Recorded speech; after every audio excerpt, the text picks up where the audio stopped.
Nice performance. But children in your life are just fiction. My wife always said, nobody likes a snoop. So here I am at 2 a.m, snooping through her dresser drawers like some pathetic cliche while she's supposedly visiting her sick mother in Albany. The irony tastes bitter as week-old coffee. I'm Jonah Crane, and I run a commercial printing shop in this godforsaken post-industrial town that's been dying since the factories closed 20 years ago. I print wedding invitations for couples who'll be divorced within 5 years, business cards for companies that'll fold within 2, and funeral programs for people who lived longer than this city's dreams. Tonight, I'm about to print my own end certificate, metaphorically speaking. Elise had been acting strange for weeks, coming home late, claiming overtime at her HR job, but her clothes smelled like expensive cologne instead of office coffee and stress sweat. She'd started wearing makeup to bed for Christ's sake, red lipstick that looked like a warning sign. The house felt different with her gone, lighter somehow, like a weight had been lifted from the foundation itself. Our townhouse sits on Maple Street, wedged between Mrs. Rourke's place with its dying garden and the Hendersons' house that's been for sale since Bush was president. The first Bush. I'd been searching for an hour when I found it. A manila folder tucked behind her winter sweaters, the ones she never wore because they made her look frumpy. Inside were medical documents from Dr. Patricia Hoffman's office. Elise's name at the top, but the diagnosis made my blood freeze. Patient exhibits complete bilateral fallopian tube blockage. Conception naturally impossible. Condition permanent. Discuss surgical options. Patient declined all treatments. Dated 6 months ago. 6 months ago, while she was telling me we should try harder for kids. While she was taking those expensive prenatal vitamins and making me eat organic everything because it was better for our future baby. While she was building the biggest lie of our marriage on top of all the smaller ones, I'd been too stupid to notice. I photographed every page with my phone, my hands shaking like a drunk's at last call. The medical jargon blurred together, but the bottom line was crystal clear. Elise couldn't have children, had never been able to have children, would never be able to have children. The front door slammed downstairs. "Jonah? Are you awake?" Her voice carried up the stairs, artificially bright like those fluorescent bulbs that give everyone cancer. I shoved the folder back behind the sweaters and closed the drawer. "Just getting some water," I called back, slipping out of the bedroom and down the hallway to the bathroom. I ran the tap and splashed cold water on my face, studying my reflection. Same brown eyes, same receding hairline, same weak chin that Elise used to say gave me character. Now I wondered if she'd meant sucker. When I came downstairs, she was in the kitchen making tea, still wearing her good coat, the black wool one she saved for important occasions. Her blonde hair was perfectly styled despite the supposed 8-hour drive from Albany. "How's your mother?" I asked, leaning against the doorframe. "Better, much better." She didn't look at me, just kept stirring honey into her cup with mechanical precision. "Actually, Jonah, we need to talk." Here it comes, I thought. The speech she'd been rehearsing in whatever hotel room she'd really been staying in. "I'm listening." She turned around, and I saw she'd been crying, or at least she wanted me to think she had been. Elise was good with makeup, knew how to make her eyes look red-rimmed and vulnerable. "I'm leaving you," she said simply. "I'm pregnant, and it's not yours." The kitchen went silent except for the hum of our ancient refrigerator and the drip of the faucet I'd been meaning to fix for 3 years. I let the silence stretch until it became uncomfortable, watching her fidget with her wedding ring. "Pregnant," I repeated finally. "Yes, I know this is a shock, but who's the father?" She looked away, toward the window that faced the Hendersons' empty house.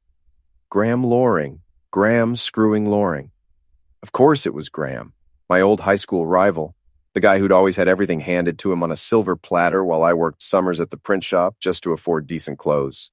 Graham with his trust fund and his cybersecurity consulting business and his downtown loft that probably cost more than I made in 2 years. "How long?" I asked. "Does it matter?" "It matters to me." She sighed like I was being unreasonable. 3 months, maybe 4. I wasn't keeping track. Liar.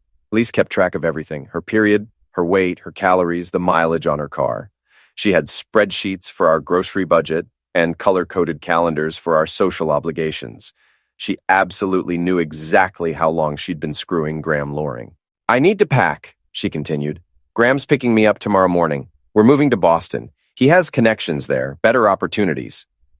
For his baby, I said. For our baby. She touched her stomach in that universal gesture of pregnant women, protective and possessive. Except she wasn't pregnant, couldn't get pregnant, would never be pregnant. I almost told her right then. Almost pulled out my phone and showed her the medical records. Watched her face crumble as her elaborate lie fell apart. But something held me back. Maybe curiosity, maybe cruelty. I wanted to see how far she'd take this performance. "I'll help you pack," I said instead. She blinked, clearly expecting more of a fight. "You will? We've been together 8 years, Elise. If you're not happy, if you think Graham can give you something I can't, then maybe this is for the best." It wasn't magnanimity. It was strategy. I'd learned a long time ago in business that sometimes the best move is to let your opponent think they're winning while you figure out how to destroy them completely. We spent the next 2 hours packing her life into suitcases and boxes. I carried everything down to the living room, making helpful suggestions about what she might need in Boston, asking thoughtful questions about Graham's apartment and his job and their plans for the future. Playing the role of the understanding ex-husband while my mind worked through the implications of what I'd discovered. Elise wasn't just leaving me for another man. That would have been simple, clean, something I could have processed and eventually forgiven. No, she was leaving me with an elaborate fiction designed to make me feel inadequate, to make me believe that Graham could give her the one thing I couldn't, a child. She wanted me to spend the rest of my life thinking I was the failure in our marriage. That level of calculated cruelty deserved a response. At 6 a.m, Graham's BMW pulled up outside our house. I watched through the front window as he got out, all confident swagger in his expensive jeans and designer jacket. He looked good. I had to admit that.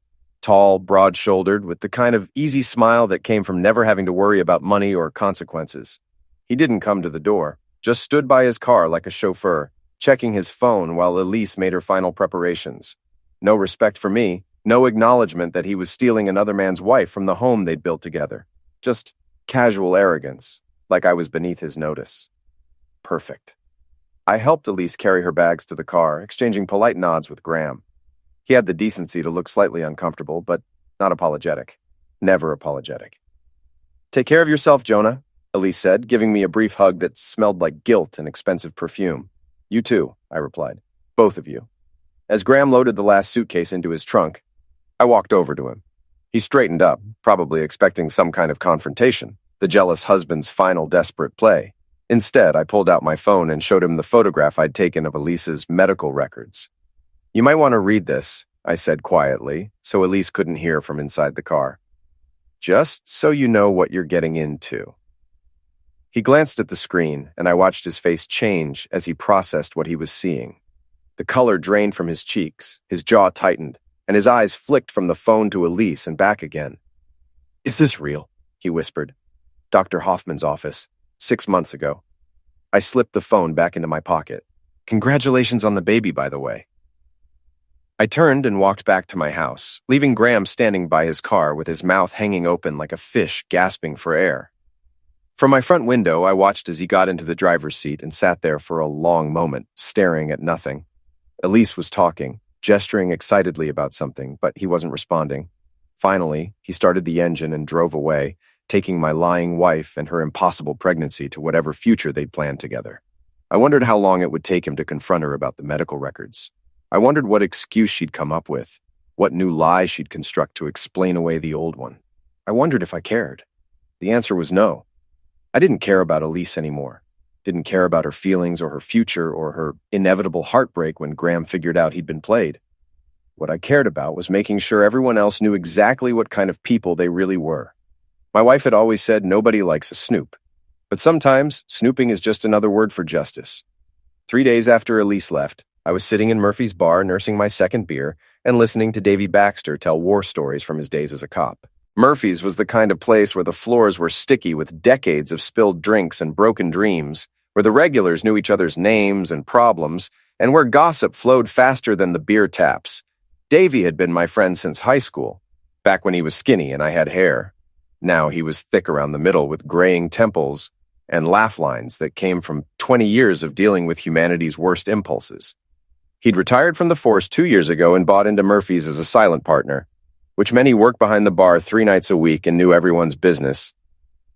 So she just up and left? He asked, wiping down glasses with practiced efficiency. No warning, no counseling, nothing? Said she was pregnant with another man's baby, I replied, peeling the label off my beer bottle. Wanted to start fresh in Boston. Jesus, Jonah, that's cold even for Elise. You never liked her. I never liked her for you, Davy corrected. She was always too. He paused, searching for the right word. Polished, like she was performing being your wife instead of actually being your wife. That hit closer to home than I wanted to admit. Anyway, it's done. I'm filing for divorce next week. Good. You deserve better than a woman who'd run off with Graham Loring. I looked up sharply. You know Graham? Davy's expression darkened. Unfortunately. He comes in here sometimes with his business buddies, acts like he owns the place, tips like crap and treats the waitresses like servants. Real piece of work. What do you know about his family? Not much. Has a sister, I think. Trish something. Why? I took a long pull from my beer, considering how much to tell him. Davy was trustworthy, but he was also a former cop with a strong moral compass. What I was planning might test the boundaries of our friendship. Just curious, I said finally. If you hear anything interesting about Graham and Elise, let me know, will you? Sure thing. Davy set down the glass he'd been cleaning and leaned forward. But Jonah, whatever you're thinking about doing, be careful. Guys like Graham have lawyers and connections. They play dirty when they're cornered. So do I. The next morning, I opened crane printing at 7 sharp, same as I had every day for the past 12 years. My shop occupied the ground floor of a converted warehouse on Industrial Avenue, surrounded by other small businesses that catered to the locals who couldn't afford the boutique services downtown. I employed 2 people, Sam Rodriguez, a 20-something kid who was saving money for art school, and Mrs. Chen, a 60-year-old grandmother who handled the books and customer service with military precision. Morning, boss, Sam called from behind the big offset printer we'd bought used from a newspaper in Syracuse. How was your weekend? Eventful, I replied, settling behind my desk with a cup of coffee that could strip paint. Elise moved out. Sam stopped what he was doing. Seriously? I'm sorry, man. That sucks. It's for the best. I fired up my computer and started going through the weekend's orders. We've got the Henderson wedding invitations due Thursday, right? Already printed. Mrs. Chen proofed them yesterday. Sam was a good kid, responsible and hardworking despite his artistic ambitions. He reminded me of myself at that age, before life taught me that dreams were just expensive hobbies. Mrs. Chen arrived at 8:30 with a box of donuts and a thermos of tea that smelled like flowers. She was a tiny woman with steel gray hair and sharp eyes that missed nothing. Mr. Crane, she said, setting the donuts on the break room table. I heard about Mrs. Crane. Are you all right? News traveled fast in our neighborhood. I'm fine, Mrs. Chen. Thank you for asking. She studied my face with the intensity of a customs inspector. If you need anything, time off, someone to talk to, you just ask. I appreciate that. What I needed was information, but I couldn't ask my employees to help me spy on my ex-wife and her lover. That would have to come from other sources. I spent the morning working on a rush job for the city voter registration forms for the upcoming municipal election. Mindless, repetitive work that left my brain free to plan. By lunch, I had the beginnings of a strategy. First, I needed to know more about Graham and Trish Loring. Davy had mentioned a sister, which meant family history, possibly shared vulnerabilities. I had connections throughout the city through my business.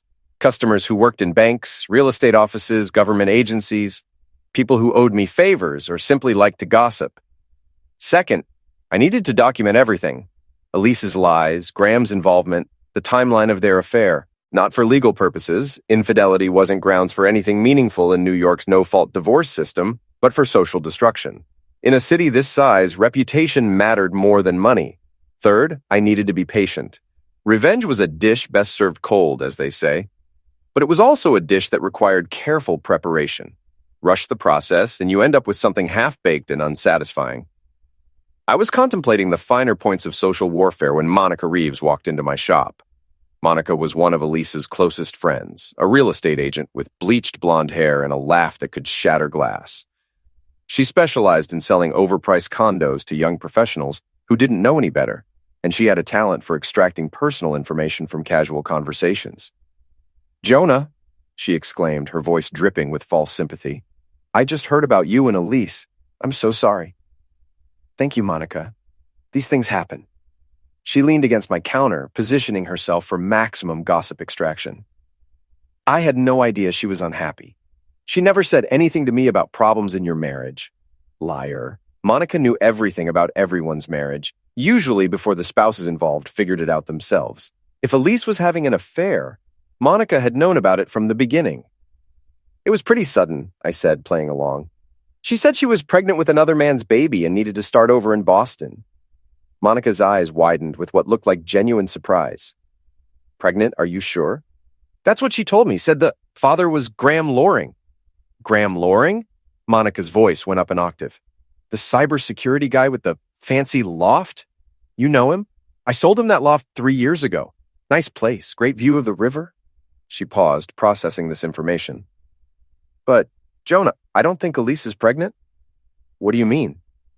Monica glanced around the shop, making sure we were alone. Sam was in the back room and Mrs. Chen had gone to lunch. I had drinks with Elise 2 weeks ago, she said quietly. She was drinking wine, a lot of wine. And she mentioned something about her doctor wanting her to have some kind of surgery, but she was putting it off. Surgery, like the surgical options Dr. Hoffman had mentioned for Elise's blocked fallopian tubes, the ones Elise had declined. Maybe she didn't know she was pregnant yet, I suggested. Maybe. Monica didn't sound convinced. But there's something else. Jade Peterson saw Elise and Graham at that expensive restaurant on State Street last month. She said they looked like they were having some kind of argument. Jade Peterson was another member of Elise's social circle, a dental hygienist with a talent for being in the right place at the wrong time. If she'd seen Elise and Graham fighting, it meant their relationship wasn't as smooth as they wanted everyone to believe. Did Jade hear what they were arguing about? She couldn't get close enough without being obvious, but she said Graham looked angry and Elise was crying. Monica leaned closer, her voice dropping to a conspiratorial whisper. Jonah, I think there's more to this story than Elise is telling you. Probably, I agreed. But it doesn't matter now. She's made her choice. Monica straightened up, clearly disappointed that I wasn't providing more dramatic material for the gossip mill. Well, if you need anything, someone to talk to, help with the house, whatever, just call me, okay? I will. Thanks, Monica. After she left, I sat behind my desk and thought about what she'd told me. Elise drinking heavily 2 weeks ago, arguing with Graham, postponing surgery that might have helped with her fertility issues. None of it fit with the story of a happy couple starting a new life together. I pulled out my phone and scrolled through my contacts until I found Dr. Patricia Hoffman's office number. It was a long shot, but worth trying. Dr. Hoffman's office. This is Jennifer. Hi, this is Jonah Crane. I'm calling about my wife, Elise Crane. She's been a patient of Dr. Hoffman's, and I wanted to schedule a consultation about fertility treatments. Let me check her file. There was a pause, the sound of typing. I'm sorry, Mr. Crane, but Mrs. Crane specifically requested that we not discuss her case with anyone, including family members. Patient confidentiality, you understand? Of course, but could you tell me if she's scheduled any follow-up appointments? I'm trying to coordinate our calendars. Another pause. I don't show any upcoming appointments for Mrs. Crane. In fact, she canceled her last scheduled visit and requested that her records be transferred to a practice in Boston. Boston? When was this? Last Friday, the day before she left with Graham. Elise had been covering her tracks, making sure her medical history wouldn't be available to anyone who might come looking for it. Smart, but not smart enough. Thank you, I said. I'll contact the Boston office directly. I hung up and stared out the window at the gray November sky. Elise had been planning this for weeks, maybe months. The medical records transfer, the arguments with Graham, the lies about pregnancy. It was all part of some elaborate scheme that I didn't fully understand yet, but I was starting to get the picture, and I didn't like what I saw. My phone buzzed with a text message from an unknown number. Heard about Elise. If you want to know the truth about Graham Loring, meet me at Murphy's tonight at 9. Come alone. TT. As in Trish, Graham's sister. I deleted the message and went back to work, but my mind was racing. If Trish Loring wanted to talk to me about her brother, it meant there was definitely more to this story than a simple affair. It meant Graham had enemies in his own family. It meant I might not be fighting this battle alone. Murphy's was crowded that Tuesday night, filled with the usual mix of construction workers, retirees, and locals who had nowhere else to go. I arrived at 9 sharp and found a corner booth where I could watch the door. Davy was working behind the bar, and he gave me a questioning look when I ordered whiskey instead of my usual beer. "Rough day?" he asked. "Getting rougher?" I scanned the room, looking for someone who might be Graham's sister. "If a woman comes in asking for me, send her over, will you?" "Sure thing. You want to tell me what this is about?" "Not yet. But I might need a favor later." Davy nodded and went back to serving drinks. He'd been a cop long enough to recognize when someone was working an angle, and he was smart enough not to ask too many questions. At 9:15, a woman in her mid-30s walked through the door. She was tall and lean with dark hair pulled back in a ponytail, wearing jeans and a leather jacket that had seen better days. She looked around the room with the careful attention of someone who'd learned not to trust new situations, and when her eyes met mine, I knew this was Trish Loring.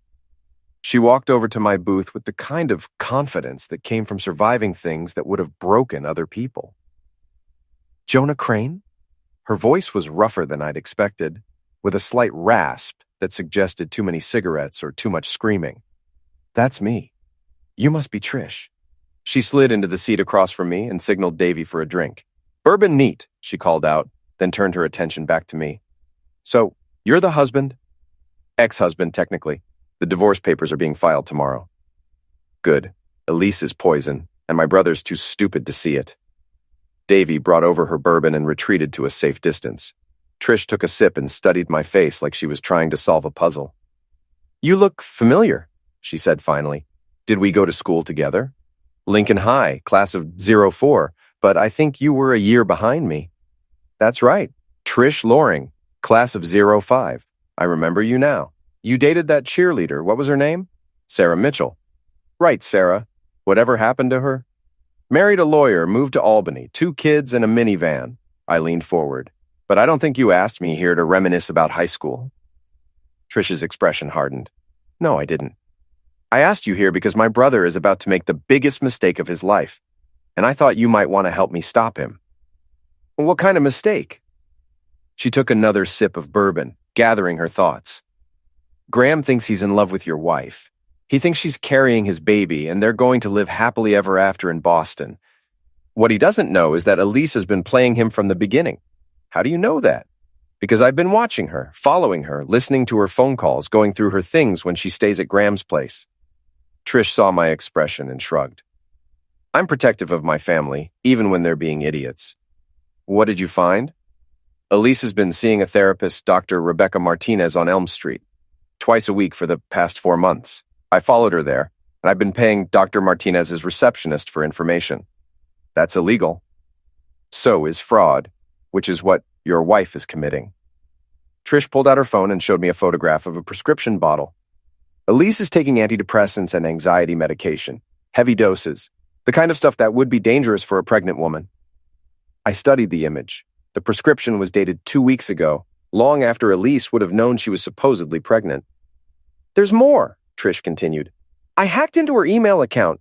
Don't ask how. You don't want to know. She's been corresponding with a lawyer in Boston about setting up a new identity. New social security number, new credit history, the works. Why would she need a new identity? Because she's running from something. Or someone." Trish leaned across the table. "Jonah, your wife isn't just leaving you for my brother. She's disappearing completely, and she's using Graham as her ticket out of town." I felt a chill that had nothing to do with the November weather. "What's she running from?" "I don't know yet, but I'm going to find out." Trish finished her bourbon and set the glass down with a sharp click. "The question is, do you want to help me?" "What exactly are you proposing?" "Graham is supposed to pick up Elise from some motel outside the city tomorrow night. They're driving to Boston together, and he's planning to propose to her on the way. He bought a ring and everything. 2-carat diamond. Cost him 15 grand. "How do you know all this?" "I put a tracking app on his phone and a listening device in his car. Like I said, I'm protective." Trish's smile was sharp as broken glass. "Here's what I think we should do. We follow them to the motel, and we confront them together. You show Graham the medical records proving Elise can't be pregnant, and I'll show him the evidence that she's planning to disappear with his money." "What makes you think she's after his money?" "Because 3 days ago, Graham transferred $50,000 from his business account to a joint account he opened with Elise. He thinks it's for their new life together. I think it's her exit strategy." $50,000. Enough to disappear completely, to start over somewhere else with a new name and a clean slate. But why did Elise need to disappear? What was she running from that was worth destroying 2 marriages and stealing from the man who loved her? There's something else, Trish said quietly. Something I haven't told you yet. What? This isn't the first time Graham has fallen for a woman who was using him. 3 years ago, he was engaged to a woman named Rebecca Torres. She claimed to be pregnant with his baby too, got him to pay for a house and a car and a bunch of other expensive stuff. Then one day she just vanished, took everything and disappeared. Did he report it to the police? He tried, but she hadn't technically stolen anything. He'd given her access to his accounts willingly, put her name on the lease, bought everything as gifts. Legally, she hadn't committed any crimes. So you think Elise is running the same scam? I think Elise learned from Rebecca's mistakes. This time she's being more careful, more thorough. The fake pregnancy, the new identity, the move to another city, it's all designed to make sure Graham can't find her after she disappears. I sat back in my booth, trying to process everything Trish had told me. My wife wasn't just a cheating liar. She was a professional con artist who'd been planning to destroy my life as part of some elaborate theft scheme. Why are you telling me this? I asked. Why not just confront Graham yourself? Because he won't listen to me. He thinks I'm jealous of his relationships, that I'm trying to sabotage his happiness. Trish's voice carried years of frustration. But he might listen to you. You're the wronged husband, the sufferer. If you show up with proof that Elise has been lying about the pregnancy, it might be enough to snap him out of whatever spell she's cast on him. And if it doesn't work, then we let them go to Boston, and Graham learns the hard way that some lessons cost $50,000. I thought about it for a long moment, weighing the risks and benefits. If Trish was right, then helping her save Graham would also be a form of justice for what Elise had done to me. If she was wrong, I'd be interfering in someone else's relationship, based on the word of a woman who admitted to stalking and illegal surveillance. But then, I remembered the look on Elise's face when she told me about her pregnancy, the practiced tears and calculated vulnerability. I remembered the medical records hidden behind her winter sweaters, and the elaborate lies she'd constructed to make me feel like a failure as a husband. What's the plan? I asked. Trish smiled, and for the first time since she'd walked into Murphy's, she looked genuinely happy. Tomorrow night at 8, Graham is picking up Elise at the Riverside Motel on Route 9. We'll be waiting for them. She pulled out a business card and wrote something on the back. This is my number. Call me tomorrow afternoon and I'll give you the details. She stood up and dropped a 20 on the table, enough to cover both our drinks and a generous tip. Jonah, she paused at the edge of the booth. I'm sorry about what my brother did to your marriage. He's not a bad person, just weak when it comes to women who know how to manipulate him. We all have our weaknesses, I replied. Yes, but some of us learn from our mistakes. Trish walked toward the door, then stopped and looked back at me. By the way, you might want to check your joint bank accounts. If Elise is following the same pattern as Rebecca Torres, she's probably been moving money around for weeks. After she left, I sat in the booth for another hour, nursing my whiskey and thinking about everything I'd learned. When I finally got home, I went straight to my computer and logged into our online banking system. Our joint checking account, which had contained $3,000 when I'd last checked it a week ago, now showed a balance of 47 cents. Our joint savings account, which had contained $12,000, our emergency fund, built up over years of careful budgeting, was completely empty. Elise hadn't just stolen my wife. She'd stolen my money too. I printed out the bank statements and added them to the folder I'd started with her medical records. Tomorrow night, Graham Loring was going to learn the truth about the woman he thought he loved. And after that, Elise was going to learn what happened when you tried to destroy Jonah Crane. The Riverside Motel sat on Route 9 like a relic from a more optimistic era, when families took road trips and motels promised adventure instead of desperation. Now it was the kind of place where people went to disappear for a few hours or a few days, where the desk clerk didn't ask questions, and the room smelled like disinfectant and broken dreams. I parked my pickup truck behind a cluster of pine trees that gave me a clear view of the motel's entrance while keeping me hidden from the road. Trish had arrived 10 minutes earlier in a black Honda Civic and was waiting in the shadows near the ice machine, dressed in dark clothes and carrying a camera with a telephoto lens. At exactly 8 o'clock, Graham's BMW pulled into the parking lot. I watched through binoculars as he got out and walked to room 12, moving with the confident stride of a man who thought he was about to start a new life with the woman he loved. He knocked on the door, and Elise answered wearing a blue dress that I'd never seen before. Even from a distance, I could see that she'd done something different with her hair, cut it shorter, dyed it darker. She was already becoming someone else, shedding her old identity like a snake sheds its skin. They embraced in the doorway, and Graham handed her something small, probably the engagement ring Trish had mentioned. Elise's reaction was everything he could have hoped for. Surprise, joy, tears of happiness. She was a good actress, I had to give her that. My phone buzzed with a text from Trish. Give them 5 minutes, then we go in. I checked my watch and tried to calm my nerves. In 5 minutes, I was going to confront my ex-wife and her lover with evidence of their lies and theft.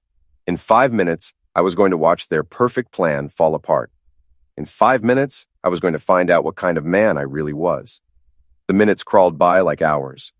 Through the binoculars, I could see Graham and Elise through the motel room window, sitting on the bed and talking animatedly.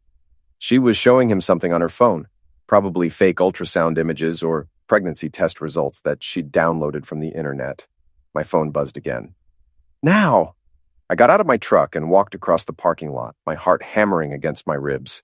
Trish emerged from the shadows and fell into step beside me, her camera ready and her expression grim with determination. Remember, she whispered as we approached room 12, let me do most of the talking at first. Graham needs to see the evidence before he'll believe anything we say. I nodded and knocked on the door. Who is it? Graham's voice, muffled by the cheap wood. Hotel management, Trish called out in a fake accent. We need to check your air conditioning unit. There's been a gas leak reported in this section. The door opened, and Graham's face went from confusion to recognition to anger in the space of a heartbeat. What the hell are you doing here, Trish? Saving you from making the biggest mistake of your life, she replied, pushing past him into the room. I followed, closing the door behind us. Elise was sitting on the bed, still wearing the engagement ring Graham had given her. When she saw me, her face went pale. Jonah, how did you find you? It wasn't hard. I pulled out the folder I'd been carrying and set it on the small table by the window. Turns out you're not as smart as you think you are. Graham stepped between us, his hands clenched into fists. I don't know what kind of game you're playing, but you need to leave now. No game, brother, Trish said, raising her camera. Just some facts you need to see before you drive off into the sunset with your pregnant girlfriend. She took a rapid series of photographs. Graham and Elise together, the engagement ring, the motel room, everything that would document this moment for posterity. Stop that! Elise stood up, her voice shrill with panic. You have no right to...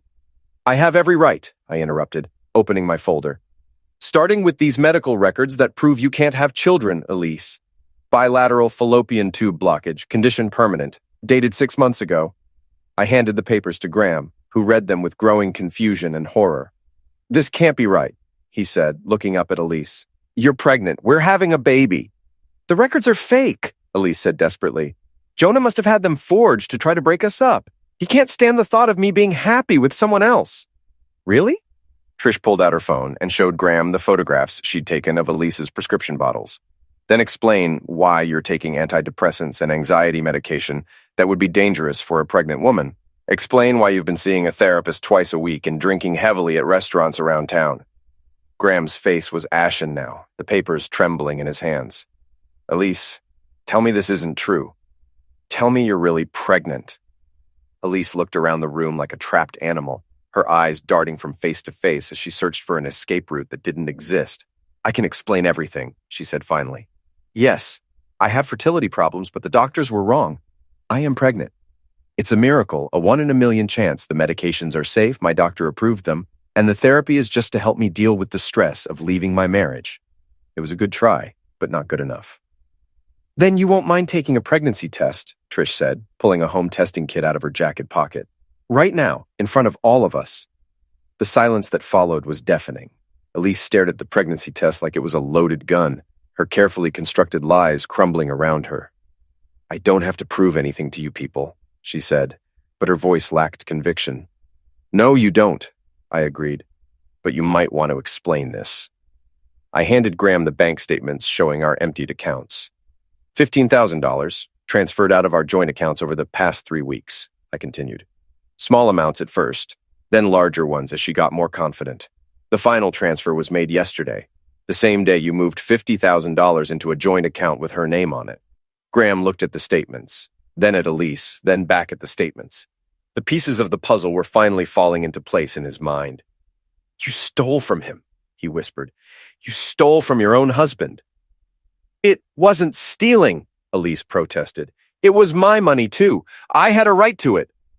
"And my money!" Graham's voice was getting louder. "Did you have a right to that, too? You gave it to me willingly, for our future together, for our baby." "What baby?" Graham was shouting now. "There is no baby. There never was a baby." He threw the medical records and bank statements on the floor and grabbed Elise by the shoulders. "How long have you been planning this? How long have you been lying to me?" "Graham, please. You're hurting me. Answer the question." Trish stepped forward and put a hand on her brother's arm. "Graham, let her go. She's not worth it." He released Elise and stepped back, his chest heaving with rage and betrayal. She collapsed onto the bed, finally dropping the pretense of innocence. "You want to know the truth?" she said, her voice cold and bitter. "Fine, I've been planning this for 6 months, ever since I found out about the fertility problems, ever since I realized that Jonah would never be able to give me the life I deserved." She looked at me with pure hatred. "Do you know what it's like being married to someone who's satisfied with mediocrity? Someone who's content to run a little printing shop in a dying town, who thinks a nice dinner out is Applebee's and a vacation is a weekend at Niagara Falls. So you decided to steal from me and run away with Graham? I decided to take what I was owed for 8 years of wasted life." She turned to Graham. "And yes, I lied about being pregnant. But I would have been a good partner to you, Graham. I would have made you happy. By lying to me? By stealing from me?" Graham's voice was quiet now, more dangerous than when he'd been shouting. "Did you really think I wouldn't find out eventually? I thought we'd be far enough away that it wouldn't matter. New city, new identities, new life." Elise pulled off the engagement ring and threw it at his feet. "But I should have known that your psychotic sister would interfere." "My psychotic sister just saved me from making a $50,000 mistake," Graham replied, picking up the ring. Trish had been recording everything on her phone, and now she stopped the video and smiled. "I think we have enough evidence here to make some interesting social media posts," she said. "What do you think, Jonah? Should we let people know what kind of person Elise really is?" Before I could answer, Elise lunged for the door. She made it 3 steps before Graham caught her arm and spun her around. "Where do you think you're going? Let me go, Graham. This is over. This is over when I get my money back." "What money? You gave it to me as a gift." "Under false pretenses. That makes it fraud." Graham's smile was as cold as his sister's. "I think the police would be very interested in your little scam." Elise's composure finally cracked completely. She started crying, real tears this time, not the calculated performance she'd given me 3 days earlier. "Please," she sobbed. "I'll pay you back. I'll pay everyone back. Just don't call the police." "With what money?" I asked. "You spent mine and you were about to disappear with his. What exactly are you going to pay us back with?" She didn't have an answer for that. We stood in that cheap motel room for another 10 minutes, working out the details of Elise's surrender.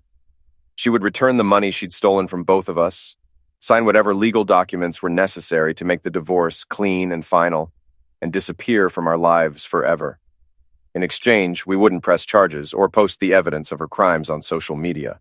It wasn't the revenge I'd been fantasizing about, but it was justice of a sort. As we prepared to leave, Graham pulled me aside. "I owe you an apology," he said quietly, "for stealing your wife, for not seeing what she really was, for being a fool."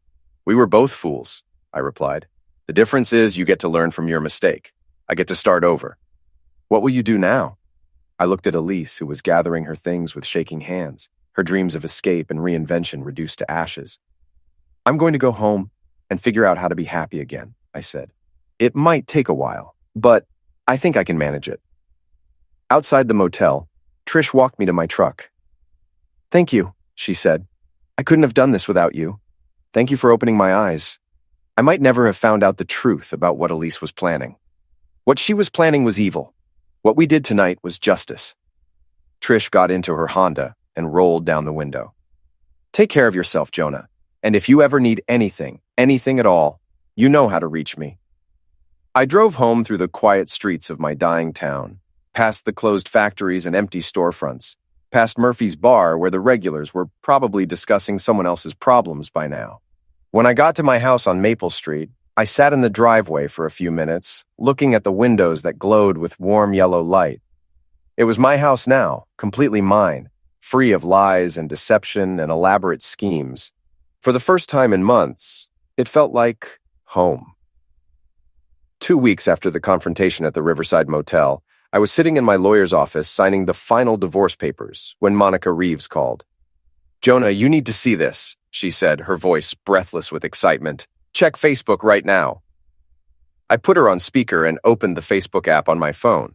The first post in my feed was from Jade Peterson, and it had already been shared 47 times. "Ladies of our fair city, beware of this woman. Elise Crane, formerly Elise Morrison, is a lying, cheating, stealing con artist who tried to destroy 2 marriages and steal thousands of dollars from innocent men. She faked a pregnancy, emptied her husband's bank accounts, and was planning to disappear with her lover's money. Thank God the truth came out before she could hurt anyone else. #con artist, #liar, #gold digger." Below the text were the photographs Trish had taken at the motel, Elise looking guilty and desperate, Graham holding the medical records, me standing in the background with my folder of evidence. "Holy crap," I breathed. "It gets better," Monica said. "Keep scrolling." The next post was from Graham himself, a long, detailed account of how Elise had manipulated him into believing she was pregnant with his child. He'd included screenshots of bank transfers, copies of the fake pregnancy test results she'd shown him, and a photo of the engagement ring he'd bought for her. "I'm sharing this story as a warning to other men," his post concluded. "Elise Crane is a professional con artist who preys on lonely, trusting people. She nearly destroyed my family and cost me $50,000. Don't let her do the same to you." That post had been shared 63 times and counting. "How did this get out?" I asked Monica. "I thought we'd agreed to keep it quiet." "Apparently, Elise tried to run the same scam on someone else," Monica replied. "Some guy she met online after you confronted her. He figured out she was lying and started asking around about her. When he found out about what happened with you and Graham, he posted the whole story on Reddit. It went viral from there." I scrolled through more posts, watching as my ex-wife's reputation was systematically destroyed by people who'd never even met her.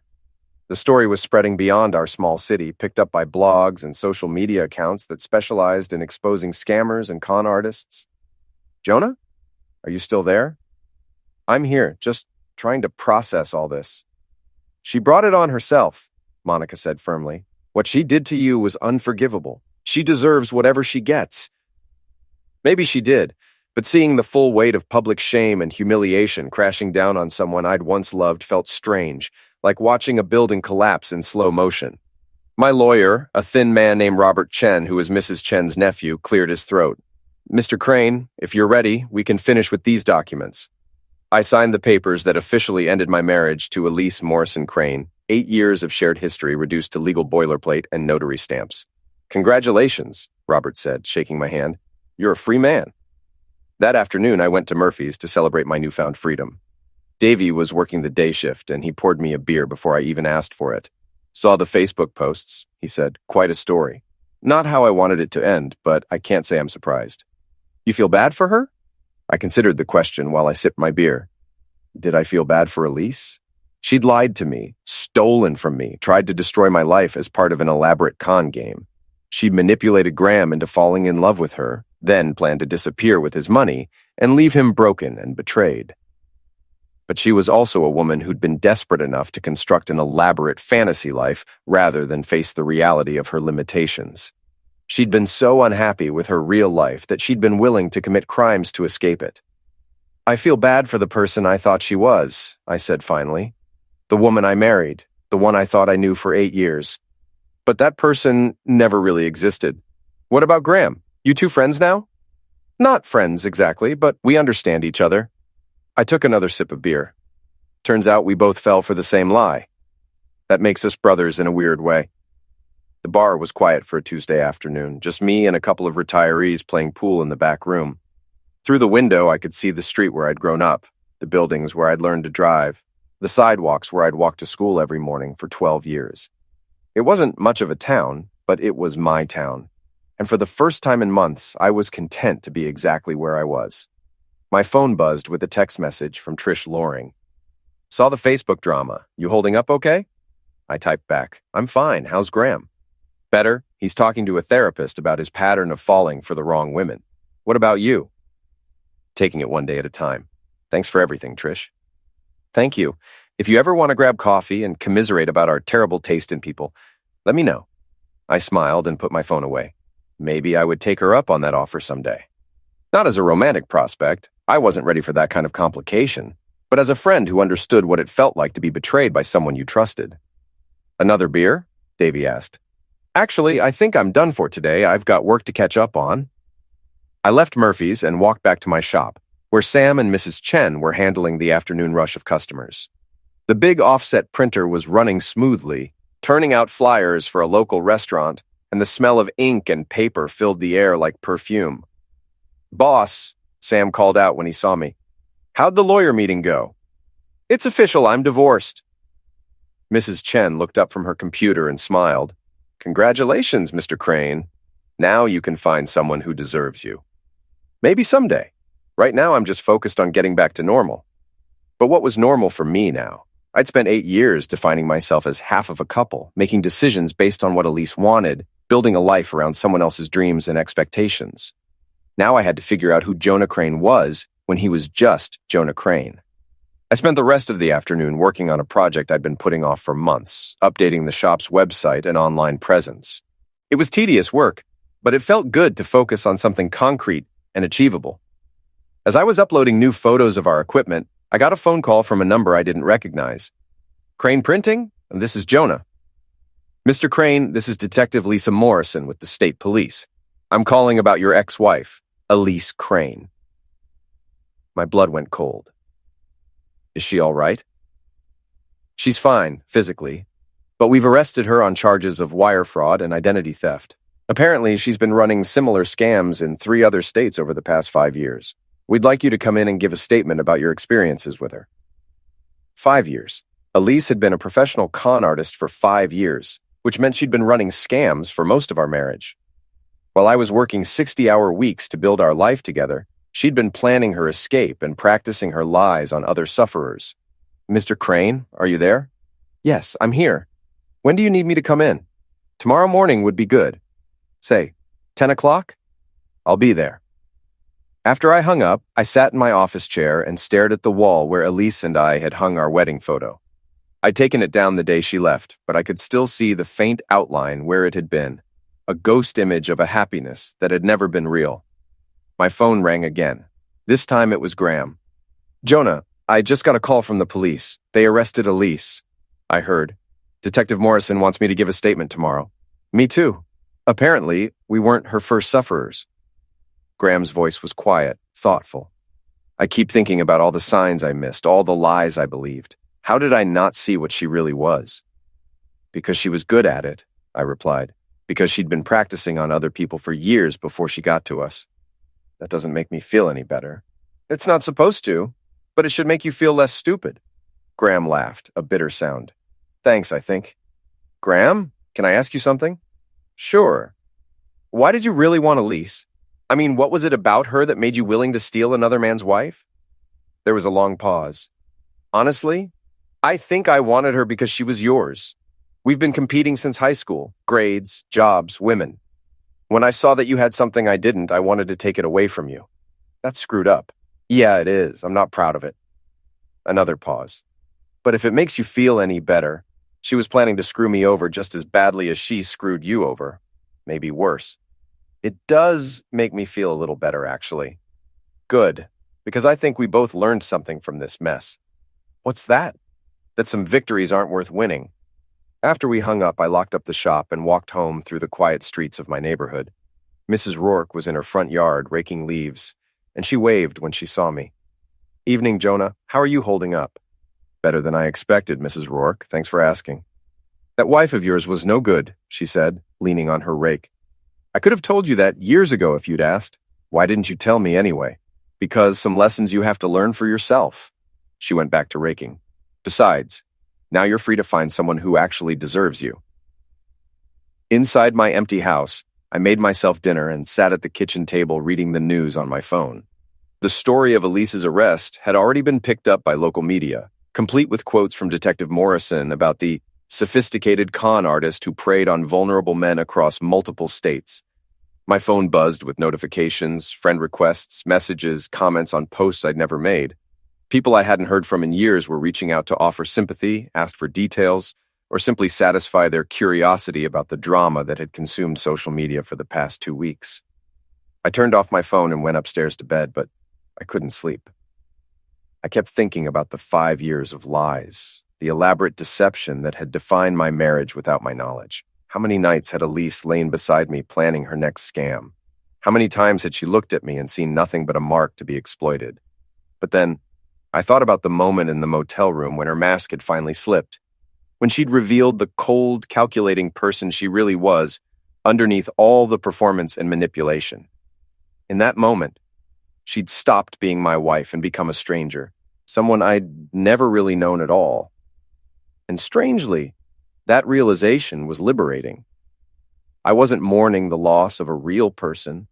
I was mourning the loss of an illusion. The real Elise had never loved me, had never been happy with our life together, had never wanted the future we'd planned. But the real Jonah Crane, the one who'd built a business from nothing, who'd treated his employees fairly, who'd helped his neighbors and paid his taxes and tried to be a decent person, that man was still here. That man was free to build a new life based on truth instead of lies. For the first time since this whole nightmare began, I fell asleep smiling. The state police barracks was a modern building that looked like it had been designed by someone who'd never seen a police station in a movie. All glass and steel instead of brick and intimidation, with a lobby that could have belonged to a corporate headquarters. Detective Lisa Morrison met me in the waiting area at exactly 10 o'clock. She was younger than I'd expected, maybe early 30s, with short red hair and the kind of direct gaze that probably made criminals confess just to avoid disappointing her. "Mr. Crane, thank you for coming in. I know this can't be easy for you." She led me to a small conference room with a table, 2 chairs, and a recording device that looked like something from a spy movie. "Before we start, I want you to know that you're not in any legal trouble," she said, settling into her chair. "You're the sufferer here, not the perpetrator, but your testimony could be crucial in building a case against your ex-wife. How many other sufferers are there? That we know of? 7 men across 4 states dating back 5 years. The total amount stolen is approximately $300,000.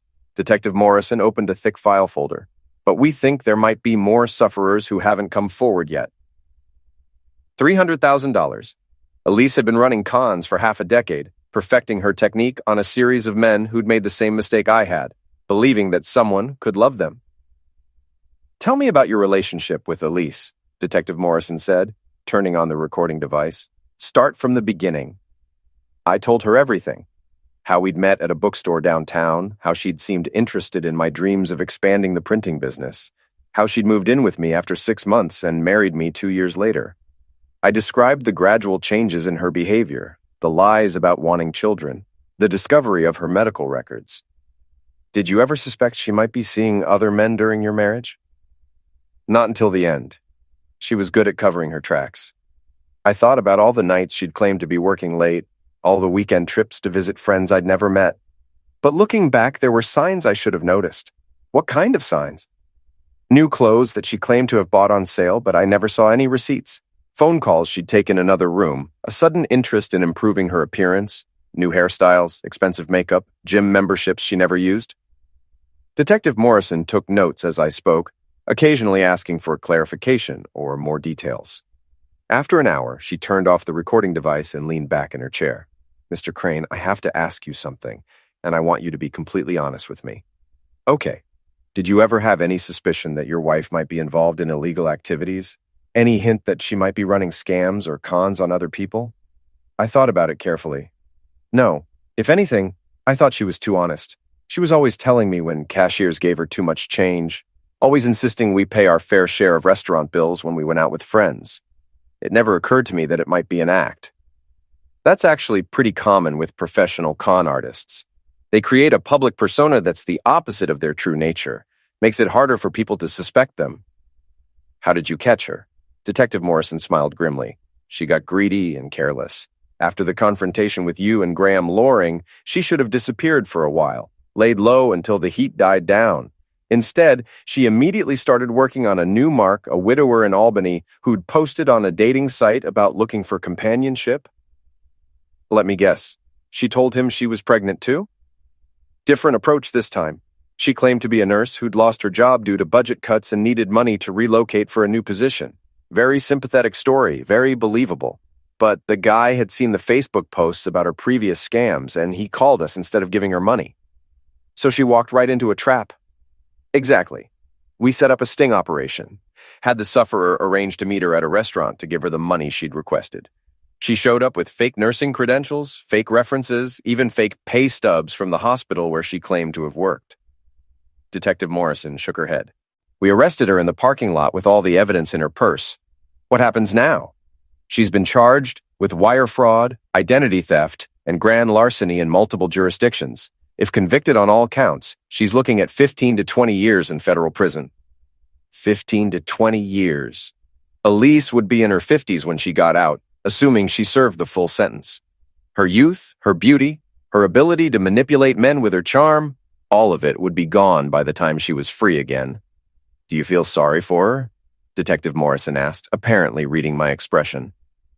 I don't know what I feel, I admitted. Part of me thinks she deserves whatever she gets. But part of me wonders what made her become the kind of person who could do this to people. We may never know that, but I can tell you that in my experience, people like Elise don't usually change. If we hadn't caught her now, she would have kept victimizing people until someone stopped her. I left the police station feeling drained but oddly relieved. The truth was finally out, all of it, and I no longer had to carry the weight of Elise's secrets. Whatever happened to her now was between her and the justice system. On the drive back to town, I stopped at Murphy's for lunch. The place was busier than usual for a Wednesday afternoon, and I recognized several faces from the crowd that had been following the Elise drama on social media. Davy was behind the bar, and he nodded toward an empty stool when he saw me. How'd it go with the cops? Better than I expected. Turns out I wasn't her first sufferer. Yeah, I heard. 7 guys, right? That's some serious criminal enterprise she was running. I ordered a burger and fries and tried to ignore the curious glances from other customers. My story had become public entertainment, a cautionary tale that people could discuss and dissect without having to examine their own relationships too closely. Jonah? A woman's voice behind me, tentative and familiar. I turned around and saw Sarah Mitchell, or Sarah Henderson now, according to the wedding ring on her finger. My high school girlfriend, the cheerleader Trish had mentioned at our first meeting. Sarah, what are you doing here? Having lunch with my sister. She gestured toward a table where another woman was sitting with 2 small children. I heard about what happened with Elise. I'm sorry. Thanks, but it's probably for the best. Sarah studied my face with the same intensity she'd once used to analyze geometry problems. Are you okay? Really okay, I mean? Getting there. It's been a rough couple of weeks, but I think I'm going to be fine. Good. You deserve to be happy, Jonah. You always were one of the good ones. After she rejoined her family, I sat at the bar thinking about the different paths our lives had taken. Sarah had married her lawyer and moved to Albany, had kids and a minivan and probably a house in the suburbs with a 2-car garage and a backyard swing set. The normal life that most people wanted and expected. I'd married a con artist and spent 8 years building a life based on lies. But I'd also built a successful business, employed people who depended on me, contributed to my community in small but meaningful ways. Maybe that was enough. Maybe that was more than enough. My phone rang as I was finishing my burger. Graham Loring's name appeared on the screen. Hey, Graham. Jonah, I just left the police station. Detective Morrison told me about the other sufferers. 7 guys over 5 years. We were just the latest in a long line. Jesus. Do you think she ever actually loved any of us? I considered the question. I think she loved the idea of us. The security, the money, the respectability, but the actual people we were? No, I don't think that ever mattered to her. That's what I was afraid you'd say. Graham sighed. Listen, I wanted to thank you again for helping expose her. If you hadn't shown me those medical records, I might have ended up like those other guys, broke and broken. We helped each other. That's what matters. I also wanted to ask you something. Trish is having a barbecue this weekend, just family and a few close friends. She asked me to invite you. Nothing fancy, just burgers and beer and normal conversation.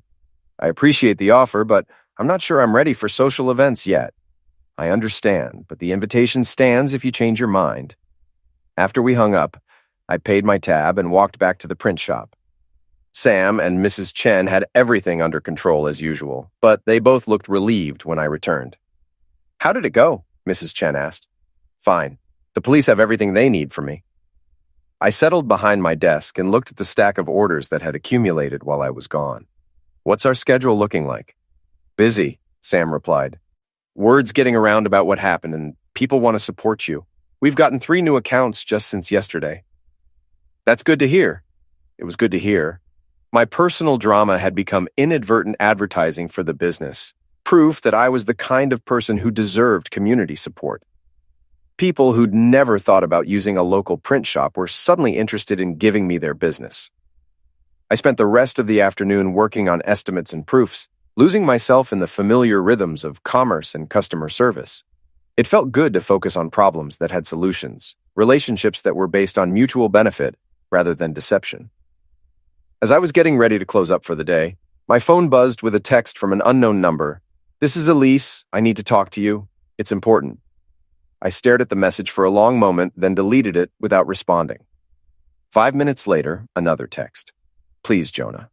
I know you hate me, but there are things you need to know. Things about why I did what I did." Delete. A third message. "I'm being held without bail. This might be my last chance to explain. Don't you want to understand?"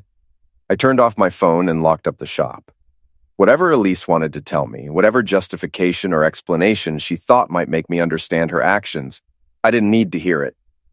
I understood enough already. She was a hunter who'd targeted vulnerable people and stolen their money and their trust. She built a career out of breaking hearts and destroying lives. That was all I needed to know about the woman I'd once promised to love until death do us part. Walking home through the quiet streets of my neighborhood, I felt lighter than I had in months. The truth was out, the lies were exposed, and justice was being served. For the first time since this nightmare began, I could focus on the future instead of the past. And for the first time in years, that future looked bright.